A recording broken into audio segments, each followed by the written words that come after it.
Hi, I just recorded this piece for my program, and this piece is by Thome. It's air Danser. I don't know how to pronounce all these things. It's nice. It's like a little Irish air sound.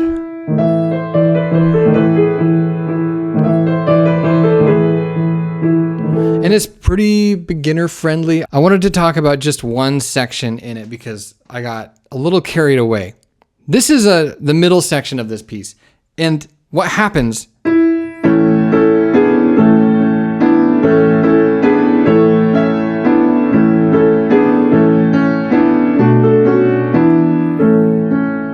and it's a really great example of two voice playing in both hands. Left hand, you've got this drone happening down here, and then you have to lift over. And this is easy enough to do. But in the right hand, you have all of these things happening. And everything's very tight knit, everything's close together. And you might run into this when you play things like a hymn, like a church hymn or a Bach chorale, anything that's written in four voices for the piano. And I think piano players tend to play quite a bit of that kind of stuff. And I think it's a really good thing to do. When you're in music theory classes in college, that's basically it, is you talk about Bach chorales for like 3 semesters, maybe 2 semesters. Maybe 3. I don't know. It's a lot of Bach chorales. It's a lot of just like what is 4-voice harmony, and then you need to be able to play it on the piano a lot of times. So this 4-voice thing is really great. At the piano, don't be a pianist. Be an organist. Okay, and I say that little tongue in cheek because I mean, what's an organist? An organist is just a pianist that can connect really well because they don't have the damper pedal. Okay. And I know organists are like, no, we use our feet. And okay, you got a little keyboard for your feet. Good for you. I think every pianist should learn to play a little bit of organ technique. So what I'm saying now is that to play this, get your foot off of the pedal, okay? And practice connecting whatever you can. I've got an E and I've got another E. So obviously I can't connect those two. You're gonna have to lift off.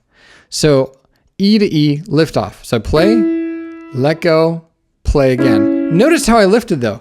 I didn't just go like really rigidly. There's a little bit of motion in the wrist. And that's really, really, really important. Now, between this chord and this chord, I can connect some of this. I've got 2 and 1 and 5 and 2. My second finger can't connect. That has to lift off. I can connect this thumb to here. That's what I can do.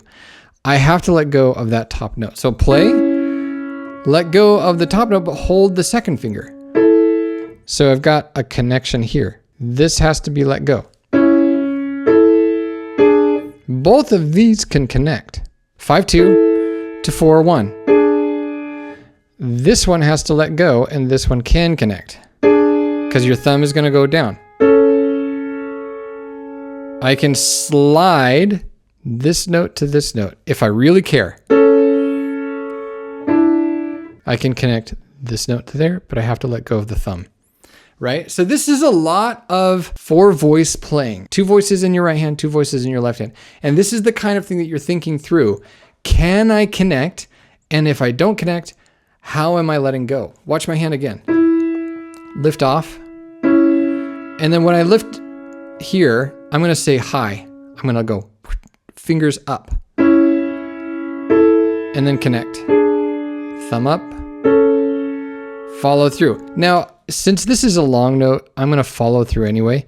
I'm probably not going to actually connect this because musically, I think it makes sense to just let go of everything. Let go. Let go of your thumb. Say hi. Left and land. Everything has to come off. And then we're here.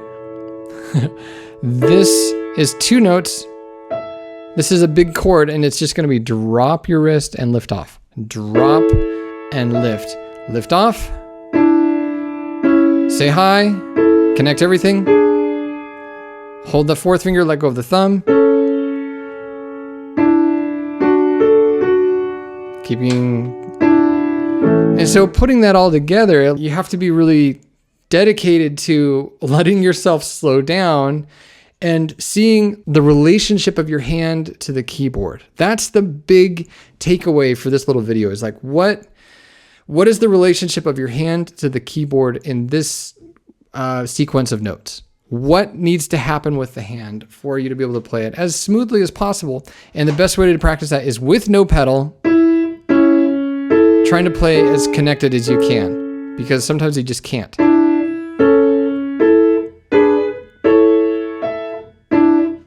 Now, an organist might have more silly things to do, more silly things to like really connect that. They might like really want to do more finger substitutions.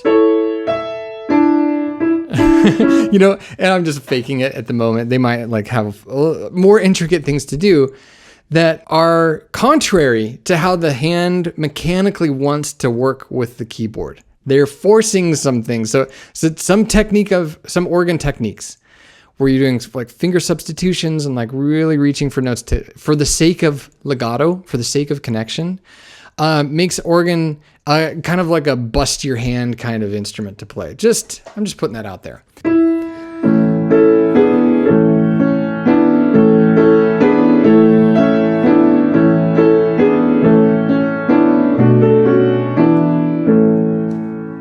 That is just a little take on this little piece by Francis Thome. Thome? He's French. And this was like a piece that he wrote for a music pedagogy magazine, or a magazine that people would subscribe to if they were amateur pianists, which is exactly the kind of music that I think people should learn if they're trying to learn this instrument. And that's what we do in Measure by Measure. So I invite you to check out Measure by Measure, my program where I play all sorts of music like this. And let me know if you have any questions in the comments. And if you want the piece, if you want more pieces like this, let me know. Bye.